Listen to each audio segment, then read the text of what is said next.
Interesting story मैं कहूंगा कि गांधी नाम का सिनेमा आपने देखा हो तो 8 ऑस्कर अवार्ड उसको बिल्कुल मिले। ऑस्कर अवार्ड, हाँ। उसमें निग्रो लोग उनको चाहिए थे, फर्ग्यूसन कॉलेज के ग्राउंड पर शूटिंग था, उनको अफ्रीका का कुछ सीन लगाना था। कोलंबिया पिक्चर्स उनको निकाल रहे थे और पिक्चर एटनबरो के डायरेक्टर भी। तभी मैं कॉलेज में था, तभी अचानक से उनको निग्रो स्टूडेंट कहाँ मिलेंगे, तो मैंने जैसे कहा आपको हमारे बीएमसी कॉलेज में बहुत निग्रोस थे, तो हमारे प्रिंसिपल को उन्होंने ये किया। तो प्रिंसिपल को हमारे सिपाही ने बोला, सर आप युवराज शाह को बोलो, सब निग्रो उसके आजू बाजू में थे।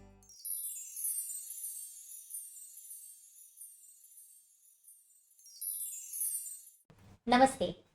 अ मेलेडियस लिरिकल जर्नी की ओर से मैं स्वरांगी साने, भुवन सरवटे और अमित जोशी आप सभी का स्वागत करते हैं। हम अपनी एक श्रृंखला शुरू करते हैं, संवादी लहजा, जिसमें हम अलग अलग व्यक्तित्वों से आपको मिलाते हैं। आज हम जिनसे मिलने जा रहे हैं वो ऐसा व्यक्ति है जिसने हर बार एक आंदोलन शुरू किया, एक क्रांति शुरू की। मित्रों, आप लोगों को पता होगा कि मराठी परिवारों में दिवाली प्रभात यह एक आयोजन बहुत फेमस है, लोकप्रिय है। दिवाली के दिन, एन लक्ष्मी पूजन के दिन सुबह जल्दी 7 बजे 6 बजे उठ के हजारों की संख्या में लोग जमा होते हैं और शास्त्रीय गायन के महफिल में जाते हैं, सुनते हैं, सामूहिक रूप से उसका आनंद लेते हैं। आप सोच सकते हैं कि दिवाली के दिन कोई घर से निकलकर किसी ऐसे आयोजन में जाता हो, परिवार को छोड़कर, घर को छोड़कर, तमाम काम है आपको दिवाली की मिठाइयां बनानी है, रंगोली सजानी है, तैयार होना है, वो सब छोड़ के आप निकलते हैं सुबह सुबह और कहीं आयोजन में चले जाते हैं। किसी के मन में विचार आया पहली बार, वो विचार आना ही बहुत साहसिक था और वो विचार इतना लोकप्रिय हो गया कि आज विश्व भर में जहां जहां मराठी लोग हैं वहां वहां वो दिवाली प्रभात करते हैं। उन्हें लगता है दिवाली प्रभात की शुरुआत महाराष्ट्र के सांस्कृतिक राजधानी कहलाते पुणे शहर से हुई। आज हम मिलवा रहे हैं ऐसे व्यक्ति से जिसने इसकी शुरुआत की, जिसने इसका बीज रोपा। हमारे साथ है युवराज शाह सर जी। नमस्ते, आपका बहुत बहुत स्वागत है। मित्रों, मुझे बताते हुए बहुत खुशी हो रही है, बहुत हर्ष अनुभव कर रही हूं मैं, जिनके नाम में युवराज है, जिनके नाम में ही युवा है, वो कभी वृद्ध कैसे हो सकते हैं? वृद्ध तो वो होता है जिसके विचार खत्म हो जाते हैं, जो नया सोच नहीं पाता है। लेकिन हमारे साथ युवराज शाह सर जी हैं जो लगातार नया सोचते हैं। मैं बात कहां से शुरू करूं?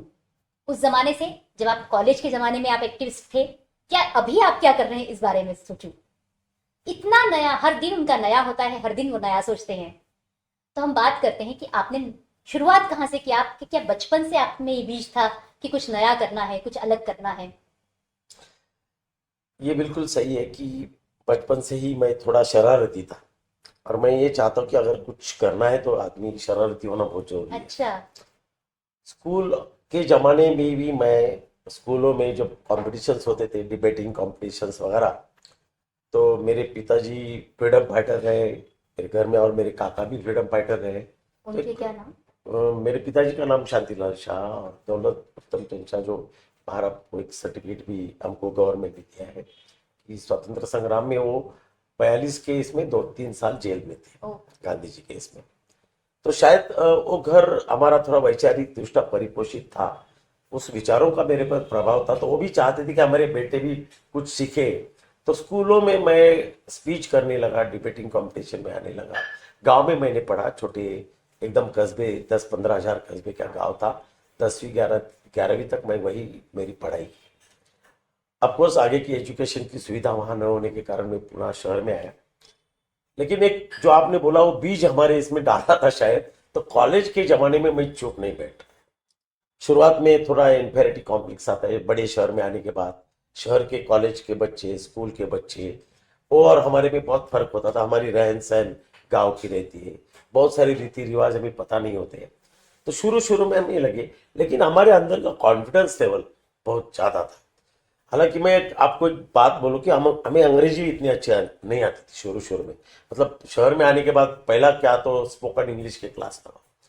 गाँव के हमारे जो अंग्रेजी के प्रोफेसर पे हम बहुत लेट से ABCD सीखा। अंग्रेजी ये हमारे लिए बहुत मुश्किल लैंग्वेज थी, मराठी में हम काफी अच्छे थे। बट शहरों में आने के बाद मेरे लाइफ में ऐसा हुआ कि मुझे पहले मैं आर्किटेक्चर में एडमिशन लिया। 2-3 महीने होने के बाद मेरे घर वालों को बोला कि ये आपको आर्किटेक्चर करके क्या करेंगे, इसका हमें कोई यूज नहीं। तो बोले नहीं नहीं, आपको ये कॉलेज छोड़ना है। तो मुझे वहां से वापस निकाला गया और कॉमर्स कॉलेज में डाला। तो मुझे उसमें इतना अक्ल भी नहीं था कि ये चेंज करना अच्छा सही या नहीं है, लेकिन मुझे इच्छा थी कि मैं आर्किटेक्ट के लिए ज़्यादा सुटेबल हूँ। फिर भी मुझे कॉलेज छोड़ना पड़ा, मैं बीएमसीसी कॉलेज में आया। और जैसे ही मैंने कहा कि आजू बाजू में इतने सारे बच्चे, कुछ कॉन्वेंट के बच्चे, सब अंग्रेजी में बातें करते रहे, लेकिन मुझे इतना विश्वास था कि मेरे में क्वालिटीज तो है, लेकिन मैं उसको बयां नहीं कर पा। तो मैंने शुरुआत क्या की कि जो अंग्रेजी बोलेगा उससे दोगुना अंग्रेजी, भले गलत अंग्रेजी पर इतना कॉन्फिडेंटली बोलता था कि उनको ही डर लगने लगा कि आपने तो अंग्रेजी ने चूक नहीं किया। तो वो मुझे एक ये मिल गई कि अरे लोगों को डरा सकता हूँ। और कॉलेज में बहुत सारे निग्रो लोग थे वो समय, निग्रो, क्योंकि सिम्बायोसिस कॉलेज उस समय पुणे में नहीं था, उसका कंस्ट्रक्शन चल रहा था। तो जितने भी साउथ अफ्रीका और वहां से जो बच्चे आते थे बीएमसीसी में आते थे, और उस जमाने में अफ्रीकन स्टूडेंट्स पुणे ज्यादा प्रीफर करते थे। एक सेफ सिटी थी और कल्चरली बहुत एडवांस सिटी थी। तो उन लोगों के साथ मैं अंग्रेजी की प्रैक्टिस करता था, क्योंकि उनको अंग्रेजी बिल्कुल सही नहीं आती, तो कभी मेरी भूलें नहीं निकलते थे। उनको लगा कि मैं ही जो बोल रहा हूँ मैं ही सही कह रहा हूँ। मेरे ख्याल से ऐसा ही हमारा स्टूडेंट्स लाइफ चलते चलते चलते मुझे लगा कि मुझे कुछ आउट ऑफ द बॉक्स करने की आदत है, कुछ अलग करेंगे, कुछ अलग करेंगे। बाकी तो मैं ड्रामा में भाग लेता था, पुरुषोत्तम करंडक में हिस्सा लेता था, बहुत सारे एक्टिविटीज हमारे कॉलेज में चलती थी। मंथन नाम का एक हमारा हस्तलिखित था। तो मैं बोला यार अपन एक न्यूज़पेपर निकालेंगे। आप जानते हैं कि इंडियन एक्सप्रेस ग्रुप का एक लोक सत्ता नाम का न्यूज़पेपर बिल्कुल। बहुत ही फेमस था। तो मेरे दिमाग में आया कि अपन फेक सत्ता नाम का एक न्यूज़पेपर निकालेंगे, और बाकायदा प्रिंटेड न्यूज़पेपर हमने शुरू किया। मुझे कोई उम्मीद नहीं थी कि वो इतना चलेगा, ऐसा कोई सोच कर नहीं, लेकिन मुझे सटायर और ह्यूमरस लिखने की आदत थी। तो मैं प्राध्यापक, कुछ स्टूडेंट्स, उनके बारे में कुछ कुछ सटायर लिखने लगा। उसका इतना स्वागत हो गया, इतना स्वागत हो गया कि सिर्फ बीएमसीसी में सीमित नहीं रहा, तो पुणे के हर कॉलेज में फेक सत्ता को डिमांड आ गई। ओहो। और सबसे बड़ी बात, पेपर चलाना तो इकोनॉमी बहुत जरूरी है, लेकिन मुझे ऐसा था कि सामने से ऐड आने लगी कि जो भी स्टूडेंट्स लोगों को कैच करना चाहते थे, फिर वो कपड़े के हो, जो भी हो, उनको स्टूडेंट के पास पहुंचाना है, तो वो सामने से आते थे कि हमारा ऐड दे दो। तो मेरा इकोनॉमिकल प्रॉब्लम भी सॉल्व हो गया उसके कारण, और फेक सत्ता मेरा पूरे शहर के हर कॉलेज में जाने लगा। फिर हर स्टूडेंट्स, हर कॉलेज में मैं अपने प्रतिनिधि निर्माण किए जो लिखना चाहते, फिर उनसे लेके उसको सटायर रूप में वहां की कुछ कुछ किस्से हम जाके लेते थे। कॉलेज में कुछ घड़ा, क्लासरूम में कुछ हुआ, प्राध्यापक के साथ कुछ हुआ, तो कोई भी चीज को एक ह्यूमरस वे से हम उसको पेश करने लगे। तो फेक सत्ता के कारण उस समय ऐसा हुआ कि मैं, वैसे तो उम्र में ज्यादा पढ़ा नहीं था, लेकिन एसएनडीटी कॉलेज में प्रिंसिपल तारापुर थी। तो वो लड़कियों के हाथ में फेक सत्ता देखती थी, तो वो लड़कियों को बोली ये इनको बुलाओ, बोले अपने कॉलेज में एक बार बुलाओ। तो मैं बोला नहीं नहीं, मैं ऐसा कोई कॉलेज वाले में नहीं होगा। तो उन्होंने मेरे हाथ से वहां के कैंटीन का इनॉग्रेशन रखा, और वो मैं आज भी नहीं भूलूंगा कि मैं इतने यंग एज में, दोनों तरफ से लड़कियां खड़ी है, आपके ऊपर फूल डाल रही है, और मैं जाके रिबिन काट रहा हूँ। मेरे जिंदगी का मतलब जो आज शाहरुख खान का मैं देख रहा हूँ, तो वो जमाने में मेरे साथ हुआ था। तो ये सब बहुत सारे किस्से ऐसे हो गए, फेक सत्ता। और फिर मैं लॉ किया मैंने, तो लॉ कॉलेज तक मैंने फेक सत्ता जारी रखा। बाद में फिर धीरे धीरे धीरे संदर्भ चेंज हो गए, स्टूडेंट्स बदल गए, फिर मेरा भाई इंटरेस्ट थोड़ा सा कम हो गया। लेकिन मैं जर्नलिज्म किया था, तो जर्नलिज्म में मैंने युवा मंच नाम का एक, अभी आपने अंधश्रद्धा निर्मूलन समिति एक काम करते हैं, श्याम मानव, तो श्याम मानव और मैं दोनों मिलके हमने युवा मंच चालू किया। उसके पहले मैं साप्ताहिक मनोहर पुणे का फेमस था, तो मनोहर में हमारे महाबल संपादक थे, तो उन्होंने मुझे कॉलेज विश्व ये कॉलम दिया था। तो मेरा कॉलेज विश्व कॉलम भी बहुत उस समय हिट हुआ, क्योंकि मेरी स्टाइल ही लिखने की ऐसी थी कि मैं हंसाता था लोगों को, कुछ ना कुछ किसी की खींचना, ये मेरा स्वभाव था।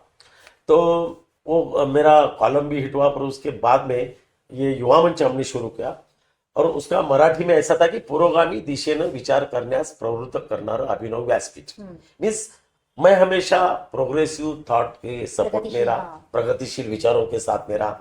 अपने विद्या बाल जी का नाम सुना होगा, तो उनके साथ में मैंने काम किया नारी समता मंच में। अभी जो है नीलम गोरे श्री आधार केंद्र, उसमें डॉक्टर अरुण लिमये था। अरुण लिमये ने क्लोरोफॉर्म नाम का एक बुक लिखा है, बहुत ही उस समय वो क्रांतिकारी बुक था। तो उनके और मेरे पर्सनल रिलेशन थे, वो मेरे मेंटोर जैसे हमें गाइड करते थे। फिर गमबा सरदार, एक बहुत बड़े मराठी के लेखक थे, उनकी कन्या मुझे पढ़ाने को थी बीएमसीसी में, सौदामिनी राव बाद में। तो उनके कारण मैं सरदार फैमिली से जुड़ा गया। उनके ही अपते रोड पे एक छोटे खोली में मैं रहता था। आगे सरदार साहब रहते थे, गंबा सरदार, और पीछे तो बस मुझे बस उनको सुनना, मेरे जो वैचारिक ताकत जो अगर बढ़ गई तो मेरा एक नसीब था कि कॉलेज के जमाने में देखो पुला देशपांडे से मेरा रिलेशन आ गया। अभी पुला देशपांडे के साथ तो मैं जब ये फेंक सत्ता निकाला था, तो फेंक सत्ता में पुलम का एक ड्रामा था उध्वस्त धर्मशाला, उसके बारे में मैंने एक समीक्षा लिखी थी, वो भी ह्यूमरस वे से। तो एक ड्रामे के आर्टिस्ट को बोले ये लड़के को मुझे मिलना है।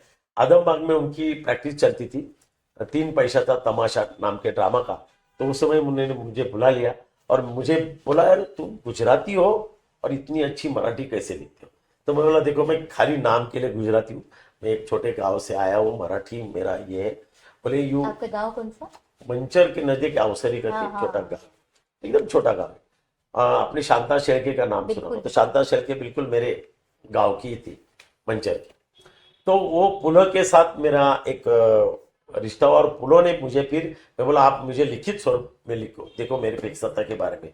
तो उन्होंने एक लिखित लेटर दिया मुझे, फेक सत्ता कैसा अप्रिसिएशन है। उस समय उन्होंने अमेरिका की टूर की थी, तो बोले वहाँ के बच्चे कैसे डिस्प्ले लगाते हैं, ये लगाते हैं, तो ये बहुत चीज़ें अच्छी है स्टूडेंट्स के लिए।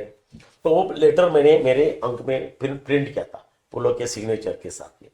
तो मुझे लगा कि मैं जो कर रहा हूँ, अगर पुलह जैसा एक बड़ा ऑथर उसको अप्रिशिएट कर रहा है, तो सही में मेरा लिखन कुछ लोगों को पसंद आता है। अदरवाइज मुझे इतना ही नहीं था। और मेरे बीएमसीसी के प्रोफेसर थे, वीएस जोशी और बहुत सारे प्रोफेसर, उन्होंने मुझे इनकरेज किया।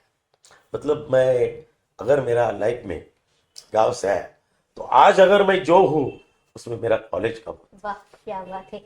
मित्रों, मुझे ये लग रहा है कि हम जहाँ पढ़ते हैं या हमारे आसपास का वातावरण जैसा होता है, उसका प्रभाव हमारे जीवन पर बहुत पड़ता है।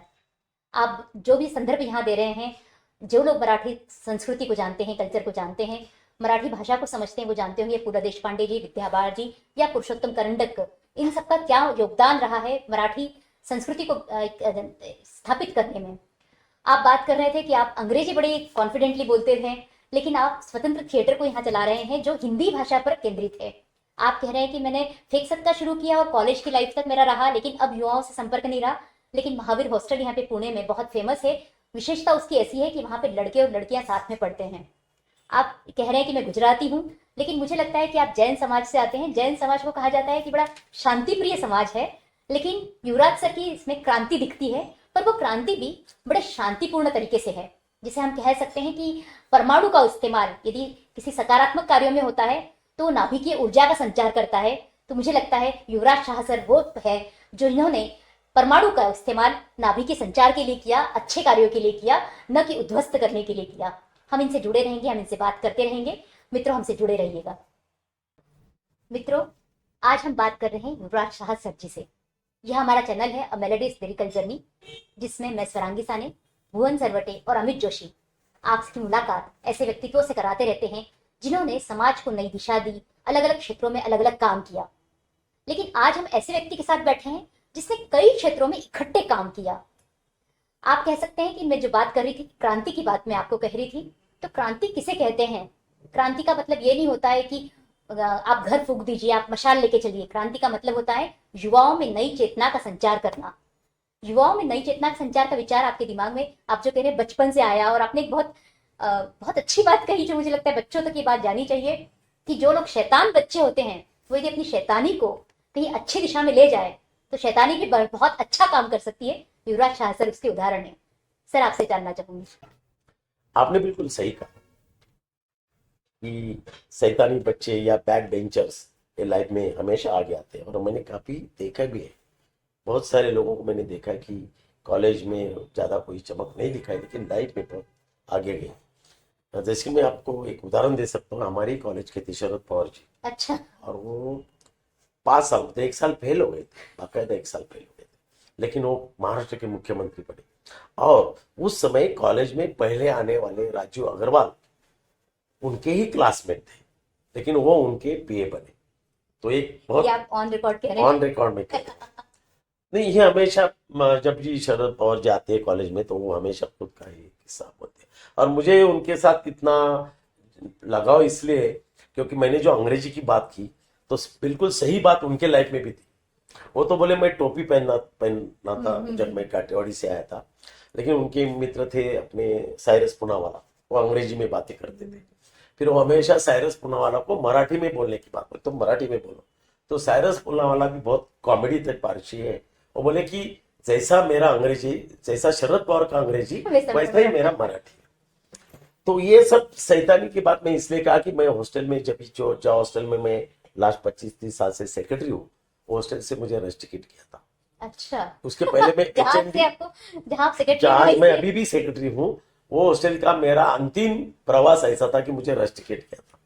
लेकिन रस्टिकेट आपने बिल्कुल सही कहा कि मैं हमेशा मतलब वायलेंट कभी नहीं था। मैं हमेशा डिमांड, बच्चों की डिमांड, कुछ सुविधा होनी चाहिए, बच्चों के लिए लड़ना चाहिए, यूनियन बनाना चाहिए। और ये शायद गांधीवादी घराने में आने के कारण गांधी जी के ही रास्ते से एक तरीके से कि हमारे हक के लिए लड़ना चाहिए, तो एक आदत थी। लेकिन देखो, अगर हम काम करते रहेंगे तो वही हॉस्टल में योगायोग से मैं ये बना। आर्किटेक्चर की बात मैंने आपको कही पहले ही कि आर्किटेक्चर कॉलेज से मेरे घर वालों ने मुझे निकाला, कॉमर्स में डाला। लेकिन आपको ये मालूम है, अभी ये मैंने आपका मेरा गार्डन वार्डन तो आपने मैं देखा है। आपको 2 मिनट आपको ये व्यवधान डालूंगी मैं, लेकिन मैं वही बात कहना चाह रही थी कि शायद से जो आप आर्किटेक्ट होना चाह रहे थे, तो आपका जो महावीर विद्यालय है वहाँ का जो उद्यान है, जो बाग है, मित्रों आप जरूर आइए कभी पुणे तो जरूर देखिएगा। इनफैक्ट हम जहाँ बैठे हैं वहां पे भी आप देखिए तो एक एस्थेटिक लुक जिसे कहते हैं, एक जिसे कहते हैं सौंदर्य, वो सौंदर्य आपके हर इसमें दिखता है। तो मुझे लगता है कि आपने वो सौंदर्य खोजा और उसे बरकरार रखने की कोशिश की। तो आपका शायद से आपकी लॉ भी कहीं काम आया आपका, या जो आपने सीखा मतलब उसको आपने किसी भी चीज को व्यर्थ नहीं जाने दिया। वो भी है। और क्रांतिकारक मैं एक बात आपको ये कहना चाहता हूँ इस समय कि मैं आर्किटेक्ट पढ़ नहीं पाया, लेकिन पुणे शहर में एक आर्किटेक्चर कॉलेज शुरू करने का भाग्य मुझे मिला। वो अच्छा। एक बंद पड़ा हुआ कॉलेज, वो मेरे पीछे पड़े थे मिस्टर शरद खरे कि आप चलाओ, महावीर जैन विद्यालय में चलाओ हमारे लिए जगह, क्योंकि उन्होंने महानगर पालिका की जगह ली थी, उनका काफी रेंट देना था, कर्ज बाजारी थे। तो आर्किटेक्चर काउंसिल ने उनको बंद करने की नोटिस दी। तो वो ढूंढ रहे थे कोई पार्टनर मिले वगैरह। लेकिन मेरी संस्था जो थी उनको मैंने ये सब प्रस्ताव भेजा तो बोले नहीं, हमें ये लफड़े में नहीं पड़ना है। तो फिर मुझे लगा कि यार ऐसा नहीं छोड़ना चाहिए। मेरी संस्था भले मेरे पीछे नहीं, हमारे कुछ दोस्त जैसे कि हमने नाम सुना होगा, हमारे मित्र अभय चैजर मेरे बहुत करीबी दोस्त है। तो हम मिलके हमने फिर उनको उनकी कॉलेज की पूरी समीक्षा की, उनका स्टडी किया, उनके जितने भी कर्जे थे पुराने वो दे दिए, और वो कॉलेज का पूरा नियंत्रण हमारे कब्जे में लिया। और एक पुणे के बाजू में एक पिरंगुट नाम का गांव है, 5 माले का बिल्डिंग हमने बनाया, और आज पुणे यूनिवर्सिटी में हमारा कॉलेज 1 नंबर पे, आप नेट पे चेक कर सकते क्या नाम है हैं, college? PVP college of architecture, क्या? पद्म भूषण वसंत दादा पाटिल कॉलेज ऑफ आर्किटेक्चर। नाम तो पुराना ही था, हमने नाम चेंज नहीं किया, लेकिन पूरी मैनेजमेंट की। जब हमने कॉलेज लिया वहां पर खाली 2 इनटेक था। हमने मिस्टर प्रसन्न देसाई दिल्ली से है, उनको डायरेक्टर बनाया, और वो बहुत एकेडमिक में बहुत बॉस माने गए हिंदुस्तान में। बीवी दोषी हमने नाम सुना होगा कि बहुत अभी अभी उनकी देहांत हुई। वो हिंदुस्तान के बहुत मशहूर आर्किटेक्ट थे। उन्होंने विजिट किया, क्योंकि मैं जो सोसाइटी में 25 साल चेयरमैन था आदिनाथ सोसाइटी में, उसका कंस्ट्रक्शन बीवी दोषी ने किया, अच्छा। कंस्ट्रक्शन ने डिजाइन किया था। और अभी जो लास्ट उनका हुआ पुणे में फ्लेम इंस्टीट्यूट, अपने नाम से हाँ। फ्लेम भी उन्होंने डिजाइन किया था। जितने भी इंडिया के अंदर एम्स है या आईएम है, आईआईटी कॉलेज है, वो सब डिजाइन मिस्टर बीवी दोषी ने किया था। At the age of 90 he died. पर मेरे उनके संबंध आदिनाथ सोसाइटी से थे, उनको बाल कृष्ण दोषी कहते थे। तो मैं उनके साथ बहुत करीबी था, मतलब बहुत ही बड़ा प्राइम मिनिस्टर के पैनल में थे वो। अच्छा। लेकिन मेरे संबंध अच्छे रहे। तो कहने का मतलब यही था कि मैं एक आर्किटेक्ट नहीं बन पाया, लेकिन मेरे हाथों से एक आर्किटेक्चर कॉलेज। क्या बात है, क्या बात है। जिस महावीर जैन स्कूल की बात हम बार बार कर रहे हैं, वो यदि मैं गलत नहीं हूं तो 10 एकड़ पे फैला है, और वो इतना बड़ा है परिसर, और उसके हर कोने का सदुपयोग जिस तरह से किया गया है, उसकी विशेषताओं के बारे में मैं क्या आपको बताऊं। आप खुद कभी आए हैं पुणे तो जरूर जाइएगा। क्या सबके लिए खुला है, वो सबको आके देख सबके लिए सकता है? खुला है। देखो मैं ये, और खुला से शायद से वहां पे खुली संस्कृति भी है। हम वही जहाँ सब बात कर रहे हैं कि हम आज भारतीय संस्कृति की बात जब करते हैं तो हमें लगता है कि लड़कों और लड़कियों को अलग अलग रखा जाए, तो उनका विकास अच्छे से होगा। लेकिन सर ने उस जमाने में ये सोचा कि उन्हें सामूहिक विकास तब होता है जब आप संवेद आकर बात करते हैं, जब आप साथ में आकर बात करते हैं। और उन्होंने उस विचार को, और मैं यदि कह भी रही हूँ तो शायद से गलत नहीं कह रही हूँ कि सर भी उसको सहमत होंगे कि जैन समाज थोड़ा सा हमसे संकीर्ण कह सकते हैं, रूढ़िवादी कह सकते हैं। सही है। सही है गलत की हम बात नहीं कर रहे हैं, हम वस्तुस्थिति कह रहे हैं कि वहां पर उस समाज में लड़के और लड़कियां साथ में पढ़े, ये बहुत दूर का विचार होता है, लेकिन ऐसा आपने किया। इसका रीजन मैं थोड़ा ये कहना चाहता हूँ कि आपने बिल्कुल सही बात कही कि ये रूढ़िवादी है। और रूढ़िवादी ये है क्योंकि लड़कियों तो पढ़ाना जैन समाज में मंजूर नहीं था। लेकिन आप लड़कियों की बात मत करो, इस 1914 तक लड़कों को भी पढ़ाना मुश्किल था। क्योंकि नीचे दुकान ऊपर मकान, ये हमारी संस्कृति थी। जहां न जाए बैलगाड़ी वहां जाए मारवाड़ी। छोटे छोटे गांव में जाएंगे, धंधा करेंगे, बिजनेस करेंगे, लेकिन अपना बच्चे को पेड़ी पे ही बिठाएंगे। तो मैं ये मानता हूँ, बिल्कुल मानता हूँ आपकी बात की एजुकेशन के मामले में ये समाज हमेशा पीछे रहा। ये क्रांति हुई 1914 में। विजय वल्लभ सूरीश्वर जी नाम के जैन मुनि थे। उन्होंने पहला कि समाज का उत्थापन करना है तो समाज को एजुकेट करना चाहिए। मराठी में भी देखिए आप, ज्योतिबा फुले, सावित्रीबाई फुले हो या महर्षि तोंडो केशव कर्वे हो, इन लोगों ने अगर शायद उस समय इनिशिएटिव नहीं लिया होता तो आज लड़कियां हम देख रहे पुणे में स्कूटर पे घूम रही। पुणे भी एक बहुत कंजर्वेटिव सिटी था, सनातनी शहर। तो वो जमाने में ये प्रोग्रेसिव विचारधारा जिन लोगों ने पुश किया उसका आज का दृश्य परिणाम है। और मुझे ये लगा कि जैन समाज में लड़कियों को पढ़ाना बहुत जरूरी है। इसलिए मैं आपको एक बात ऑन रिकॉर्ड कह रहा हूं कि जब हम गर्ल्स हॉस्टल शुरू कर रहे थे समाज में बहुत विरोध। 3-4 साल मेरी लगातार उसकी डिमांड रही। 25 साल पहले की बात, 25 साल पहले की बात बोल रहा हूँ।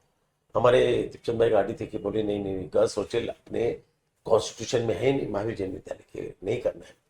लेकिन बाकायदा हम उनके पीछे पड़े। पहले तो मुझे उन्होंने खाली 50 लड़कियों का हॉस्टल शुरू करने को परमिशन दिया, पर जैसे जैसे डिमांड बढ़ी, आज हम आपने देखा होगा कि 3 माले का गर्ल्स हॉस्टल, 250 और 300 लड़कियां, और मेरे यहाँ वेटिंग लिस्ट होती है। लास्ट ईयर का एडमिशन कट ऑफ 97% है। तो ये बहुत बड़ा क्रांति हो गया मेरे हिसाब से कि गर्ल्स इतनी बड़ी पैमाने में पढ़ने पाई। लेकिन फिर भी एक सप्रेस कल्चर घरों में रहता ही था। कितनी पढ़ी लिखी हो, जो एक सालों से आया वहाँ रिचुअल्स और रीति रिवाज, लड़की पढ़कर क्या करे। मतलब कुछ लड़कियों ने तो, कुछ पेरेंट्स तो इसलिए पढ़ाई कि उसको अच्छा हस्बैंड मिले, पढ़ा बाकी वो करियर करे, जॉब करे, वो ऐसी सोच नहीं थी। काफी ये हॉस्टल के बाद में आपको मैं जरूर कहूंगा कि पुणे में मेरे बाद में 2 से 3 गर्ल्स हॉस्टल शुरू हुए।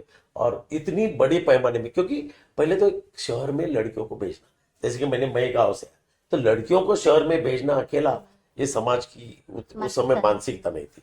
लेकिन धीरे धीरे वो मानसिकता बदलने में मैंने बहुत इंटरेस्ट लिया। मैंने जब लड़कियों को एक सेफ रूफ दिया, सुरक्षा दी, बहुत, आपको मालूम है 10 साल हमने फ्री ऑफ चार्ज लड़कियों का एडमिशन दिया।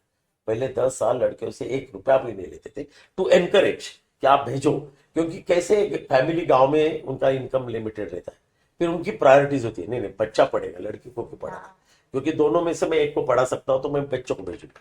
हाँ, जिनकी कैपेसिटी हो दोनों को भेजेंगे।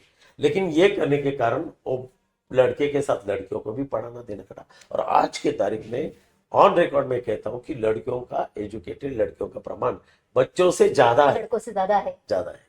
तो ये बहुत एक क्रांति का, अगर मुझसे पूछा कि आपको कौन सा काम अच्छा लगा, तो मुझे लग रहा है कि समाज को एकदम मैंने यू टर्न करने का ये जो काम किया। उसके बाद में मैं ये मानता हूँ सभ्यता जो होती है ना, स्त्री और पुरुष साथ में रहती तभी होती है। बिल्कुल। तो एक दूसरे से जब बात करने लगे, उनकी पर्सनैलिटी होने लगे। मुझे मालूम है जब सिर्फ बॉयज हॉस्टल था तो हमारे बच्चे अंडरवेयर पे घूमते थे हॉस्टल, कहीं भी रास्ते पे इधर। अभी सुबह से टाई लेके लोग बच्चे घूमने लगे। मेरे ख्याल से गलत है, बहुत अच्छी बात है। मैं वही बोल रहा हूँ कि सभ्यता एक दूसरे को कैसे सिखाई जाती है। और लगता है ना, देखो हम भी कॉलेज में थे तो हमको लगता था सब लड़कियों ने मेरी तरफ देखना चाहिए। तो आपको तो ये बरसा है, आपके ऊपर तो फूल बरसा है लड़कियों से। नहीं, मैं तो बहुत ही पॉपुलर था। अगर आप मेरे पीएमसीसी कॉलेज में कभी गए तो बहुत सारे किस्से आपको मेरे सुनने पड़ेंगे। लेकिन ये मैं बाकायदा मानता हूँ कि हम ये कॉन्जर्वेटिव सोच को निकालना चाहिए। स्त्री और पुरुष एक में की पूरकता है, उनकी जरूरत है, और ये नेचुरल प्रोसेस में है। तो आपकी डर निकल जाता है, ट्रस्ट बढ़ता है, कॉन्फिडेंस लेवल बढ़ती है। आप, मैं दावे के साथ सब बोलता हूं कि घर में रहने वाली लड़की या घर में रहने और पढ़ने वाला लड़का, और हमारे हॉस्टल के लड़का और लड़की सामने खड़ा करो, आपको इसका अंतर समझ में आएगा। समझ में आएगा कि हमारी लड़की कितनी कॉन्फिडेंट। ये बहुत अच्छी बात हम कर रहे हैं और हमारी बातचीत इसी तरह से जारी रहेगी। हमसे जुड़े रहिएगा, हमारे चैनल को लाइक शेयर सब्सक्राइब जरूर कीजिए। अब तक आप जुड़े नहीं है तो जुड़िए और जानिए कि हम समाधि लहजा में कितने अलग अलग व्यक्तित्वों से मुलाकात करते हैं। मित्रों, अ मेलोडियस लिरिकल जर्नी में आपका बहुत बहुत स्वागत है। हमारा चैनल अलग अलग व्यक्तित्वों से तो मिलवाता ही है। यहाँ पर मुख्यतः आप गीत देखते हैं, कविताएं देखते हैं, आप हिंदी भाषा को लेकर वर्णमाला पूरी सीरीज है, श्रृंखला है पूरी, जिसमें आप एक अक्षर से जाने कितने शब्द बन सकते हैं, आप उन्हें देख सकते हैं, जान सकते हैं। मैं बात हिंदी की इसलिए कर रही हूँ क्योंकि आज भी हमें लगता है कि ऊंचे उड़ने के लिए तो हमें अंग्रेजी की जरूरत है, लेकिन यदि हमें जमीन से जुड़े रहना है तो हमें अपनी भाषा, अपने लोगों से जुड़े रहना पड़ेगा। सर वह कह रहे थे कि उन्होंने अंग्रेजी में तब बात करना शुरू कर दिया था जब उन्हें आती भी नहीं थी और वो बहुत कॉन्फिडेंटली बात करते थे, भले ही गलत तो गलत सही, क्योंकि हमारी मानसिकता अभी भी ऐसी है कि हम यदि किसी पे प्रभाव डालना चाहते हैं तो यहाँ भारत के कह सकते हैं कि भारत में बड़ी शोचनीय स्थिति भी है कि उसे बुद्धिमानी तक माना जाता है जब वो अंग्रेजी में बात करता है, नहीं तो उसकी बात का ही कोई महत्व नहीं रहता। लेकिन पुणे जैसे शहर में जहाँ पे एक तरफ अंग्रेजी का वर्चस्व है, एक तरफ मराठी का वर्चस्व है, वहां पर हिंदी थिएटर की शुरुआत करना या हिंदी थिएटर करने वाले नए लोगों को उनके विचार जानकर तुरंत अपने जगह दे देना। महावीर जैन सोसाइटी, महावीर जैन हॉस्टल की जो बात कर रहे हैं, जो 10 एकड़ में फैला है, वहां पे स्वतंत्र थिएटर के लिए आपने पूरी जगह उपलब्ध करा दी और वहां रोज थिएटर हो रहा है, रोज लोग प्रैक्टिस कर रहे हैं। आज नाटक करने वालों को सबसे बड़ी समस्या हो जाती है कि वो प्रैक्टिस कहाँ करे, वो रिहर्सल कहाँ करे, लेकिन आपने मुक्त हस्त से दान कर दिया। और जो आप कह रहे हैं जैन कम्युनिटी की बात कर रहे हैं कि जहां मारवाड़ी, वहां बैलगाड़ी में ना हो तो भी मारवाड़ी पहुंच जाएगा और दुकानदारी शुरू कर देगा, लेकिन आपने दुकानदारी शुरू नहीं की और आपने चाहा कि जो घर फूके अपना, आपने अपने जेब से डाला। तो ये सारे विचार कहाँ से आपको आए कि समाज के लिए हमें कुछ करना है, दानत देना है न कि लेना है, क्योंकि जो लेता है वो तो नेता हो जाता है, जो देता है वो दाता हो जाता है। मैंने शुरू में आपको कहा था कि मेरे पिताजी का मुझ पर बहुत प्रभाव रहा। मेरे पिताजी बिल्कुल गांधीवादी थे, बहुत सिंपल थे, उनके कपड़े भी बहुत, जैसे कि मुझे लग रहा था कि गांधी जी का उनके ऊपर बहुत प्रभाव था। बहुत सिंपल वे से रहते थे और हमेशा अच्छी बातें कहते थे। मुझे हमेशा किसी ने अगर को गाली भी दी ना, कभी आपने गाली नहीं देना है, ये नहीं करना है, बोला उसको दुर्गति दी है भगवान ने, ऐसा सोच, लेकिन हमें नहीं दी है। तो मेरे ख्याल से उनकी एक ये भी अहिंसा है, एक ही ऐसा है। क्योंकि मैं अगर आपको कुछ गलत बोले और आप हर्ट हो गए तो प्रत्यक्ष हिंसा से भी हो जाता है, हिंसा मानी गई। तो एक प्रभाव था, वो भी है। लेकिन आपने जो अभी अभी जो बात की जमीन से जुड़ने की, बहुत सही बात की आपने। आप जानते हैं कि पुणे वैसे एजुकेशनल हब है और काफी पुराना है, मतलब 1885 में टी सोसाइटी की स्थापना हुई। एजुकेशन फर्ग्यूसन कॉलेज शुरू हो गया, डेक्कन कॉलेज था जो आज, वो जमाने में उसका नाम पुणे कॉलेज था। मैकॉले का स्कूल पुणे में पहली बार शुरू हुआ, विश्राम बागवाड़ा में। और मेरे ख्याल से ये जो गोपाल गणेश अगरकर हो, लोकमान्य तिलक हो, माँ देव गोविंद पंत रानड़े हो, हाँ, इन लोगों को ये स्कूल मिला जब ये मैकॉले के स्कूल में वो जो अंग्रेजी पढ़े, तब उनको पता चला कि ये अंग्रेजी का कोई इंपॉर्टेंस है और एतदेशीय लोगों ने ये भाषा सीखनी चाहिए। उसके बाद वो डेक्कन कॉलेज में पढ़े और डेक्कन कॉलेज में ही उनके दिमाग में विचार आया कि पुणे में अपन अपने स्कूल कॉलेजेस अपने बच्चों के लिए शुरू करनी चाहिए अंग्रेजी के। तो पहले न्यू इंग्लिश स्कूल शुरू हो गया, उसके बाद में फर्ग्यूसन कॉलेज शुरू हुआ। और वो समय देखो, जितने भी पढ़े लोग के हिंदुस्तान में, मैं पूरे देश की बात कर रहा हूँ, जितने भी रैंगलर से, रैंगलर महाजनी हो, रैंगलर परांज पे हो, जो सही परांज पे के पेरेंट्स से, तो वो सब पुणे फर्ग्यूसन कॉलेज से। आपको बहुत लोगों को ये मालूम है कि फर्ग्यूसन कॉलेज में 4 प्राइम मिनिस्टर पढ़ के गए। अच्छा। उसमें एक पाकिस्तान की प्राइम मिनिस्टर जुल्फिकार अली भुट्टो, अच्छा। पीवी नरसिंह राव, वीपी सिंह और इंदिरा गांधी। इंदिरा गांधी एक ही साल थे, लेकिन बाकी बाकायदा पूरा पुणे में पढ़े। तो एक बहुत बड़ा उसका एक हिस्ट्री है। बहुत सारे विद्वान जागतिक बैंक में हो, कहीं भी हो, फर्ग्यूसन और पुणे कॉलेज को अलग नहीं किया जा सकता। तो ऐसे शहर में पूरा मराठी का प्रभाव था। मैं खुद मराठी संस्कृति में बड़ा हुआ हूँ। मैं भी शुरुआत में मराठी ड्रामा की तरफ ज़्यादा अट्रैक्ट था, मेरे कॉलेज में भी और सब जगह, पुरुषोत्तम करंडक की जैसे आपने जिक्र किया। लेकिन जब मैं हॉस्टल की ये ली, कमांड ली, तो मुझे लगा कि हॉस्टल में आने वाले बच्चे हैं पूरे हिंदुस्तान से आ रहे और उनको मराठी नहीं आ रही। अभी भी मैं हॉस्टल में अगर मुझे बात करनी तो मुझे हिंदी में ही बात करनी पड़ती, क्योंकि बहुत अमराठी बच्चे होने के कारण उनको मराठी अभी भी नहीं समझती। और तभी मुझे अभिजीत, धनश्री लोग ऐसे ही मिले। इससे तो मैं ड्रामा संस्कृति कल्चर से तो जुड़ा हुआ था, तो वो बोले कि अपन यहाँ पर हिंदी थिएटर शुरू करेंगे, अगर आप कोई जगह प्रोवाइड करेंगे तो मुझे एक कल्पना बहुत पसंद आई। और फिर मेरे ख्याल से 17-18 साल हो गए उस समय वो लोग आए थे मेरे पास, और तब से हमने पुणे में हिंदी थिएटर शुरू किया, और वो पुणे का एकमात्र हिंदी थिएटर। मुझे याद है हमारे एक मित्र है श्याम अग्रवाल, उन्होंने संध्यानंद और आज का आनंद। आज का आनंद ये पेपर निकाले। वो साइकिल पे जाके पेपर करते थे, एरवाड़ा में रहते थे बिल्कुल। और पुणे में।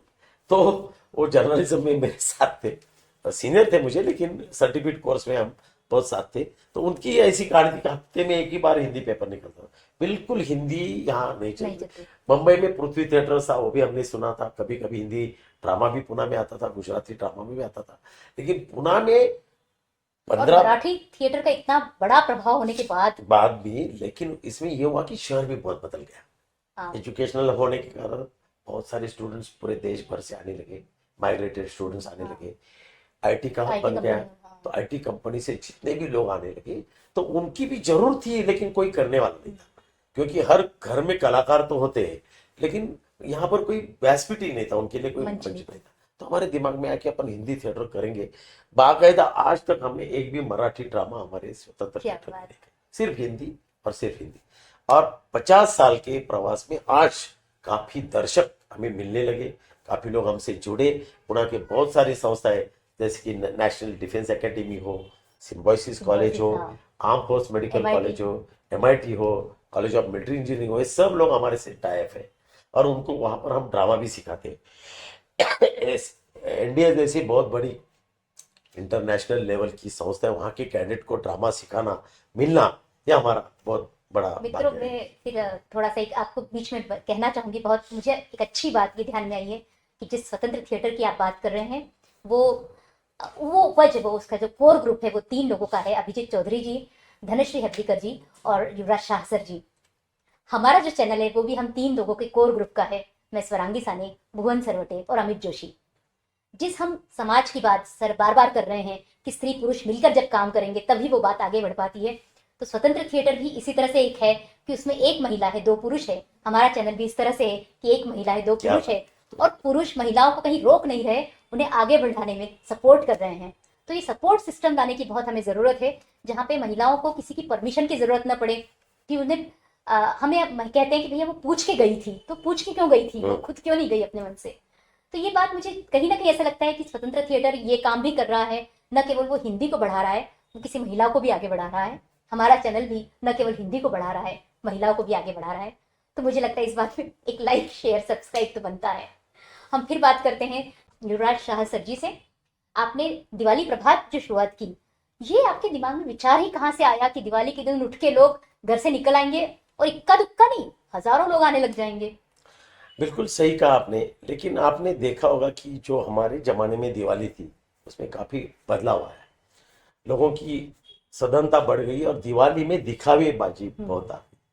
तो दिखावेबाजी में क्या रहता था कि गांव की दिवाली तो बहुत मजा आता था। तो मैं गांव में जाता था दिवाली में, 15-15 दिन, 20-20 दिन, नदी में जाना, नहाना, खाना पीना कम रहेगा, पटाखे कम रहेंगे, संपत्ति की स्थिति इतनी स्ट्रांग नहीं थी, लेकिन उत्सव गांव करने के लोग का, जितना हाँ। प्यार से घर पे आते थे, हम घरों घर उत्सव, जाके वो हाँ। बतासा जाके अच्छा, देते तीन थे। बता से। हाँ, तो वो सब चीजें चली गई, और शहरी दिवाली ऐसी हुई कि जो बड़े बड़े दुकानदार, उद्योगपति हजारों करोड़ों की पटाखेबाजी करने की, आतिशबाजी, लाइटिंग, हाँ। तो they want to show that कि हम कितना रिच है। तो उसी समय हमको लगा कि ये संगीत, म्यूजिक जो हमारे समाज को समृद्ध बनाता है, हमारे कल्चर को समृद्ध बनाता है, तो हमने एक छोटे से प्रयोग करेंगे। इसलिए मैं तभी लक्ष्मी कोऑपरेटिव बैंक में डायरेक्टर था, तो मेरे बैंक के लोगों को, अन्य लोगों को बोला कि अपन सारसबाग में एक छोटा सा संगीत का कार्यक्रम बनेंगे। और मैं आपको एक बात कह रहा हूँ कि उस समय जो सुरेश वाडकर जी हो, बेला शेंडे हो या सावनी शेंडे होता, वो भी नए नए उभरते कलाकार थे। अभी सुरेश वाडकर और बेला शेंडे बहुत बहुत बड़े नाम हो गए उनके, लेकिन वो उनको भी एक मंच चाहिए था। सुवर्णा माटेगांवकर थी, तो ऐसे छोटे रविंद्र साठे जी थे, इवन अपने शुक्र तारा वाले अरुण दाते जी थे। हाँ। इन सबको मैंने सारसबाग के मंच पर लाया शुरुआत में, और जब ये लोगों को नाम होने लगा तो इतनी भीड़ होने लगी। और आज के तारीख में तो ऐसा हुआ, उस समय में शास्त्रीय संगीत और ये लोग करते थे, अभी वो वहां करना मुश्किल हो रहा है, क्योंकि लोगों को जो जॉय और जल्लोष रहता है वो ऐसे गीत ऐसे सुनने का तल्लीनता मूड से नहीं बैठने रहता है। का, हाँ। तो वो फिर स्वरानंद के हमारे प्रकाश बोंडे सर थे, उनके माध्यम से। तो ये जर्नी मैं 25 साल से करते आया, और आज के तारीख में सुबह 5 बजे पुणे के सारसबाग में पाड़वा के दिन दिवाली अपने घर की छोड़कर 10,000 15,000 लोग आते हैं। आप कभी अगर मौका मिला तो जरूर आइए। और मेरे दिवाली के समय, पहाड़ दिवाली में, मुझे पॉलिटिकल लीडर सामने से कहते हैं कि मुझे बुलाओ, मेरा हाँ हाँ सम्मान हाँ करो, हाँ, क्या बात, मेरा ये सम्मान बहुत करो। बड़ी बात है। तो ये वो इसलिए होता है कि उनको भी इतने सामने, इतने बड़े क्राउड के पास जाना है। और ये कारण और 25। कोजागिरी की भी आपने शुरुआत आप ही ने की है, हाँ, कोजागिरी कोजागिरी की? पूर्णिमा, लेकिन मैं तभी आदिनाथ सोसाइटी में था और मैं वहाँ का चेयरमैन था। तो शुरुआत कोजागिरी पूर्णिमा से ही ये संगीत की और दांडिया की अच्छा। शुरुआत हुई। और दांडिया जो है, मेगा दांडिया, उसको भी लगभग 23 साल से मैं कर रहा हूँ। और वो दांडिया में बाकायदा बॉलीवुड के स्टार बुलाता हूँ, हमारे म्यूजिशियन भी। मैं पहले सबसे बड़ा शो उस जमाने में फाल्गुनी पाठक का था। फाल्गुनी पाठक काफी फेमस थी, तो मुझे लोकमत ने स्पॉन्सरशिप दी। तो आरएमसी, या अपना एएसएम इंजीनियरिंग कॉलेज के ग्राउंड पर हमने बहुत बड़ा पहला फाल्गुनी शो का, अरे वाह। फाल्गुनी पाठक का किया। उसके बाद में दांडिया और युवराज शाह, ये पुणे में समीकरण बन गया है। और आज के तारीख में मैं दावे के साथ कहता हूँ, जिस दिन हमारा दांडिया अनाउंस होता है, 3 दिन में हमारे सब पासेस टिकट, खत्म हाँ। हो जाते हैं। डोनेशन पासेस होते हैं, वो खत्म हो जाते हैं। तो कहने का मतलब क्या, कि जो भी करना है मेगा करना है। मैं ज्यादा कुछ करता नहीं हूँ, एक दांडिया करता हूँ, जैसे कि अपने स्वतंत्र का, हमारा थिएटर का एक ये होता है, ये करता हूँ। और अ, फिर बाद में स्टूडेंट्स ओरिएंटेड मेरे बहुत सारे छोटे छोटे मोटे पिकनिक, 40 से ज्यादा पिकनिक ऑल इंडिया में निकाले। ये आप कह रहे हैं कि ये ज्यादा नहीं करते हैं, इससे ज्यादा पिकनिक करते हैं, स्वतंत्र थिएटर करते हैं, एक आपने अखबार चलाया है, आपने थोड़ा दिवाली प्रभात शुरू कर दी है, ज्यादा कुछ नहीं करते हैं। तो मतलब ऐसा है ना कि आदमी कितना भी किया तो कम है, लेकिन आफ्टर ऑल कोई तो कुछ लिमिटेशंस भी होते हैं। और अभी क्या हो रहा है कि डिमांड भी लोगों मेरे से ज्यादा उम्मीदें रखते अपेक्षाएं हैं, ज्यादा अपेक्षा होती हैं। ज्यादा रखते हैं। मैंने सिनेमा में भी छोटे छोटे काम किए हैं, मराठी सिनेमा में। और आपके यहाँ पे शूटिंग भी होती है आपके? शूटिंग तो देखो, ये दुनियादारी नाम का सिनेमा लगभग हमारे यहाँ पर शूट हुआ, मराठी का बहुत मराठी का प्रचलित, बहुत। और वो एक उस समय लोकप्रिय सिनेमा। बहुत ही सुपर डुपर हिट हुआ। और सबसे बड़ी बात में, मेरे एक दोस्त और थे, उसमें आपने काम भी किया है। हाँ उसमें भी काम किया। और संजय सुरकर और अस्मिता तळवलकर, इनके साथ मेरे बहुत करीबी रिश्ते थे। उनकी अस्मिता पिक्चर्स नाम की संस्था थी, उनके लगभग सभी सिनेमा मेरे यहाँ शूट हुए। और उनकी एक अवंतिका नाम की सीरियल अवंतिका थी, जी। अवंतिका में मुझे 2-3 बार रोल दिए उन्होंने, अलग अलग। एक बार बिल्डर कर दिया, एक बार सुबोध भावे का फ्रेंड दिया। और उनके बंगला था उधर नरे में, अस्मिता ताई के वो बंगले में हमारा शूटिंग हुआ करता था। और वही सिनेमा, उनका ही एक सिनेमा लाठी नाम का, जो हमारे संजय सुरकर का हम्म। जो डायरेक्टर थे वो बना रहे थे, उसमें मैं म्यूनिसिपल कमिश्नर का रोल कर रहा था। पहले दिन हमारा शूटिंग हो गया पूरा। दूसरे दिन संजय सुरकर को एक हॉस्पिटल का सीन लेना था, तो उसमें मैं नहीं था, लेकिन हॉस्पिटल, और मैं उसमें म्यूनिसिपल कमिश्नर है, सचिन खेड़कर आता है, सब वो वृद्धाश्रम के लोगों को लेके डिमांड करने के लिए। ये शॉट हमारा हो गया। और दूसरे दिन जब शॉट था, तो संजय सुरकर आए सुबह सुबह, और मेरे यहाँ शूटिंग जहाँ पर लगने वाली थी, तो उधर बैठे, उनके छाती में दर्द होने लगा। तो हमारे हॉस्टल के स्टूडेंट भागते भागते आए, सर सुरकर जी को कुछ तो अभी तकलीफ हो रही है। हमने गाड़ी में लेके उनको रत्न हॉस्पिटल में गया, लेकिन वो वहीं, तो उनकी आखिरी डेथ भी मेरे प्रेमिसेस में लाठी सिनेमा की शूटिंग के समय हुई। तो बहुत सारे मूवीज और मराठी मूवीज, इवन हिंदी में ढूंढ लगे मंजिल हमें नाम की एक सीरियल भी हमने की थी, वही भी डायरेक्टर बाय संजय सुरकर। मेरे घर में भी, मेरा जो मैं आदिनाथ सोसाइटी में रहता था, वहां पर भी बहुत सारा शूटिंग होता था। तो मुझे ये सब चीजों का अट्रैक्शन था, मजा आता था। आपको मालूम नहीं, बहुत ही आपको ज्यादा इंटरेस्टिंग स्टोरी मैं कहूंगा, कि गांधी नाम का सिनेमा आपने देखा हो तो 8 ऑस्कर अवार्ड उसको बिल्कुल, मिले। ऑस्कर अवार्ड, हाँ। उसमें निग्रो लोग, उनको चाहिए थे, फर्ग्यूसन कॉलेज के ग्राउंड पर शूटिंग था, उनको अफ्रीका का कुछ सीन लगाना था। कोलंबिया पिक्चर्स उनको निकाल रहे थे, और रिचर्ड एटनबरो उनके बिल्कुल। डायरेक्टर थे। भी तभी मैं कॉलेज में था, तभी अचानक से उनको निग्रो स्टूडेंट कहाँ मिलेंगे, तो मैंने जैसे कहा आपको, हमारे बीएमसी कॉलेज में बहुत निग्रोस थे। तो हमारे प्रिंसिपल को उन्होंने ये किया। तो प्रिंसिपल को हमारे सिपाही ने बोला, सर आप युवराज शाह को बोलो, सब निग्रो उसके आजू बाजू में थे। ये बात शायद से किसी को नहीं पता होगी कि ऑस्कर अवार्ड जो फिल्म गांधी फिल्म थी, उसके लिए जो लोग चाहिए थे वो आपने लाए। और ये यस, छोटे छोटे काम आप कह रहे हैं कि जो कहते हैं ना, बड़े बड़ाई ना करे, बड़े ना बोले बोल, हीरा कब कहे लाख टका मेरा मोल। तो मेरे ख्याल से युवराज शाह सर जी को मिलकर आप ये जान सकते हैं कि वो कितने छोटे छोटे करके कितने सारे काम उन्होंने कर दिए हैं। कोविड के दौरान आपने इतने लोगों की मदद की है, शायद से जहाँ लोग नहीं जा रहे थे, डर रहे थे, और शायद से आपकी सोसाइटी में ही, आपकी स्कूल में ही बहुत सारे लोग अंदर बड़े आराम से रह रहे थे। और एक आपने बताया कि आप बहुत दूर तक लोगों को यदि पता पड़ रहा था तो आपको फोन आ रहे थे कि उनकी मदद कर दीजिए, और आप पहुंच रहे थे। यस, यस, यस, यस, बिल्कुल सही है। मतलब ये तो बहुत मानवता का काम था। शायद मेरे सबसे अच्छा काम करने का मुझे मौका मिला, उसमें मैंने कोई बड़ी बात नहीं की। लेकिन जब आदमी को उस समय बहुत गरज थी, सब जगह से, किसी को भी मालूम नहीं था कि क्या होने वाला है, क्या इतना डर पैदा हुआ था। और उस समय मदद से भी ज्यादा सबका डर निकालना बहुत जरूरी था। वो काम हम कर रहे थे। स्पेशली जो स्टूडेंट्स, मेट्रो के जो लोग थे, मेट्रो में काम कर रहे थे, कामगार लोग, उनके पास रेशन कार्ड नहीं, उनके पास आधार कार्ड नहीं, और अचानक से वो, उनको कोई राशन नहीं मिल रहा है, खाने की सुविधा नहीं है। फिर पुलिस कर्मचारी, उनको तो काम कंपलसरी करना पड़ता था। तो हमने हमारे सैलिसबरी पार्क में एक महावीर प्रतिष्ठान है, वहां पर एक बड़ा किचन लगाया। हमारे मार्केट के बड़े बड़े व्यापारियों से हमने अनाज और ये सब चीजें ली। लोग देने में बहुत प्रॉब्लम नहीं था, मैं सही बोल रहा हूँ। मैंने 5 डब्बे ऑयल मांगा तो वो 10 बेचता था, हाँ हाँ क्योंकि सबको करना था, लेकिन आगे आने के लिए कोई तैयार हाँ नहीं। हाँ, मतलब अपनी ऐसा जान तो बचाना था। भगत सिंह होना सबको पड़ोस के घर में। पड़ोस के घर में, पर मुझे इसका डर नहीं लगता था। मतलब ऐसी चीजों में अगर मरण भी अगर हमको मिला, मेरे ख्याल से तो ऐसा मरण भी मिलना भाग्य होता है। तो ऐसे मैं हमेशा लड़ते समय यही कह रहा हूँ कि मैं कभी खुद के लिए काम नहीं करता हूँ, मैं हमेशा समाज का सोचा। मेरी गाड़ी को स्पेशल परमिशन मिली थी घूमने की। हर पुलिस स्टेशन में हम वो फूड पैकेट भेजते थे। बाद में जो स्टूडेंट्स पुणे में अटके हैं, ऐसे स्टूडेंट्स के लिए हमने अलग अलग जगह पे टेबल लगाए, और हमने न्यूज़पेपर से जाहिर किया कि अगर आपको कोई दिक्कत है तो आप ये चौक में से आपको ये समय पे मिलेगा, आप लेके जाओ। हाँ तो ये हम सब जगह घूमते थे। मैं कभी वो मास्क भी नहीं लगाता था, क्योंकि मैं ऐसा पढ़ता था, कुछ कुछ चैनल ऐसे बोलते कि मास्क से ज्यादा होता है कोरोना वायरस। मैं घूमता था मेरे गाड़ी में बाकायदा सब जगह, और मैं दावे के साथ कहता हूँ मेरे आजू बाजू वाले लोगों को भी, इवन मेरे वाइफ को भी कोरोना हुआ, लेकिन मुझे कोरोना नहीं हुआ। ये देखो, ये ये तो बहुत बड़ी हाँ, बात है। क्योंकि आपको शायद से दुआएं इतनी ज्यादा मिल गई कि कभी कभी कहते हैं कि दवा असर नहीं करती तो दुआ असर कर जाती है।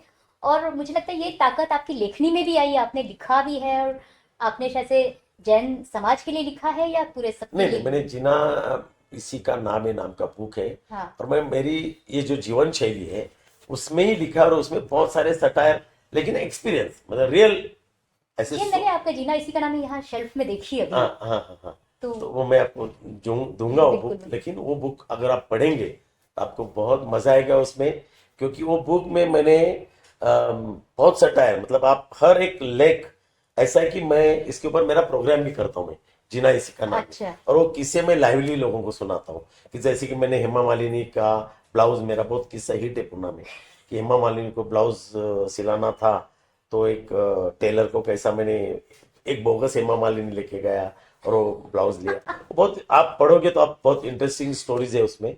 तो बहुत सारे, और वो उसमें से मैं 200-300 ऐसे किस्से से कुछ 100 किस्से मैंने बुक में लिए, जो आप में मेरे व्यक्तित्व का पूरा परिचय देंगे। मतलब उसमें ह्यूमैनिटी के भी काम किए मैंने कुछ कुछ, कि एक आदमी की आंख गई थी तो उसको वापस आंख ला के उसका ऑपरेशन करवाया, उसको जिंदगी दी, उसको नौकरी दी, जॉब दी। अभी भी वो मेरे साथ काम कर रहा है, जिसने जॉब छोड़ के चला गया था, और उसने होप छोड़ी थी कि मैं वापस में, एक आंख नहीं थी उसको, दूसरे आंख से डॉक्टर ने बोला आपकी आंख नहीं आएंगी।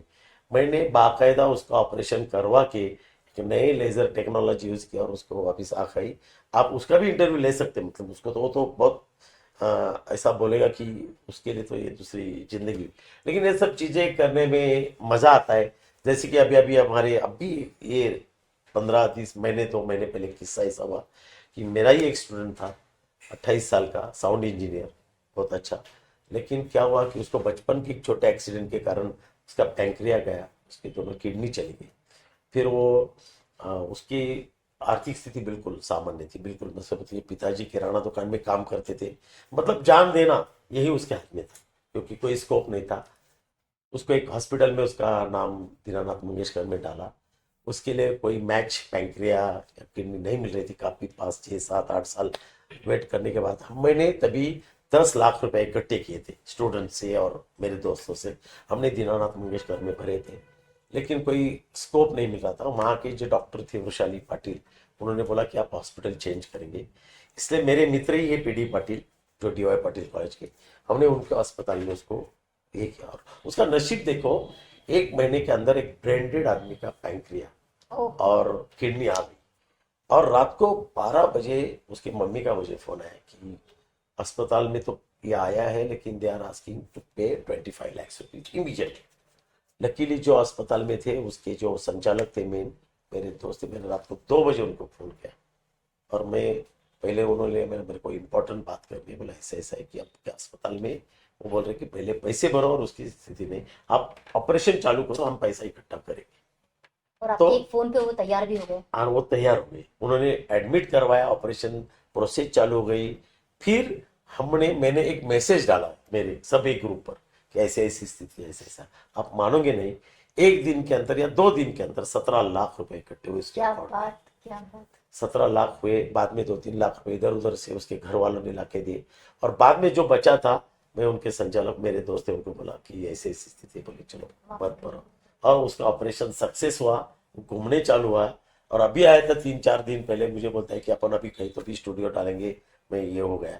तो ये बहुत ही बड़ी क्रांतिकारी है कि एक तो ये चीजों में ऑपरेशन का सक्सेस रेट और उसको अडॉप्ट करना, लेकिन उसकी भी विल पावर Will उसके power, पीछे उसका बहुत उत्साह सारी भी। will power। आप जब भी मिलोगे तो आप एकदम उसका भी इंटरव्यू लेंगे, क्योंकि उसकी जो लाइफ मैंने देखी है, बहुत विल पावर। मतलब सब जगह आजू बाजू में निगेटिविटी है, कोई मतलब पैसे का सहारा नहीं, घर का सहारा नहीं, कोई नहीं। लेकिन मैं खाली बस उसको, अभिजीत को पता है, मैं बोला तू चिंता मत कर, आई बी देयर, डोंट वरी। वो एक शब्द, वो हमेशा, उसने इंटरव्यू दिया था टाइम्स ऑफ इंडिया में, वो बोला खाली एक शब्द के कारण मैं चिंता हूँ।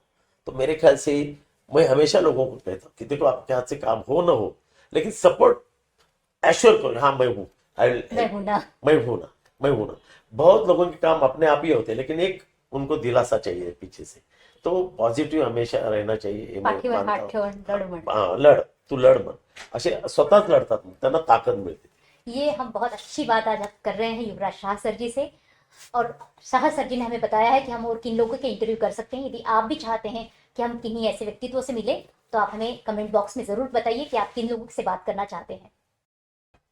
नमस्ते मित्रों, अ मेलोडियस लिरिकल जर्नी में आप सुन रहे हैं युवराज शाह सर जी को। हम कहते हैं कि हम युवा है तब तक हम काम करेंगे, लेकिन मुझे लगता है कि युवराज शाह सर से बात सुन के आपको लगेगा कि जब तक आप काम करेंगे तब तक आप युवा रहेंगे। आपको यदि युवा रहना है तो आप ये मत सोचिए कि मैंने बहुत काम कर लिया। बहुत काम करने के बाद भी आप सोचिए कि मैंने तो इतना सही काम किया, मुझे अभी और काम करना है। चरेवेती चलते रहिए, हमारी यात्रा में हमसे जुड़े रहिए। संवादी लहजा में उनकी यात्रा, हमारी जर्नी में आप हमेशा सुनते रहिए। तो युवराज शाह सर जी को जब मैं सोचती हूँ तो मुझे लगता है कि शायद से जीना इसी का नाम है, और शायद से ये आपकी किताब का भी नाम है। मेरा किताब का भी नाम जीना इसी का नाम है। और मैं हमेशा ये चाहता हूँ कि अपने आजू बाजू में बहुत नेगेटिव लोग होते हैं, जी। लेकिन आपकी पर्सनैलिटी ऐसी बनाओ कि लोगों ने आपको बुलाना चाहिए। कहीं अगर पिकनिक में जाए तो अपने बिना पिकनिक नहीं जानी चाहिए। तो मेरे ख्याल से 2 टाइप के लोग होते हैं। कुछ लोग आते हैं सामने से, तो हम अपना रास्ता पकड़ लेते हैं, क्योंकि जिंदगी भर का दर्द अपने ही पीठ पर है और पूरे देश की या विश्व की चिंता मुझे ही है, ऐसा लोग ढूंढते हैं।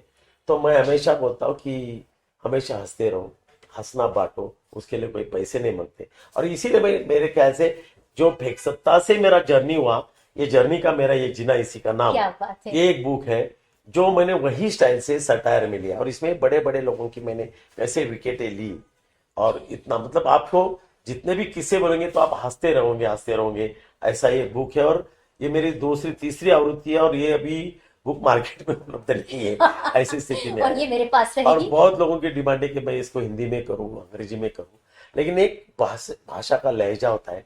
मराठी का जो पंच है, वो मेरी तो वांग्मयीन जो ये है मराठी में जितनी कमांड है, साहित्य, हाँ। हाँ, वो शायद हिंदी में मैं लिखूं ना लिखूं, लेकिन मैं अगर आपको दिया तो आप इसका ट्रांसलेशन जरूर कर सकते हैं। ये आपका बड़प्पन है कि आपने इतना सम्मान मुझे दिया। हाँ। मेरी किताब है वो हंसती बहुत है, हाँ। और ये किताब पढ़ के तो मुझे लगता है कि मैं हंसूंगी बहुत। आप भी हमारे साथ हंसते रहिए, क्योंकि जीना इसी का नाम है। तो आपसे फिर मुलाकात होगी। मैं स्वरांगी साने, भुवन सरवटे और अमित जोशी आपसे विदा लेते हैं। बहुत बहुत धन्यवाद आपका। धन्यवाद, धन्यवाद। Thank you.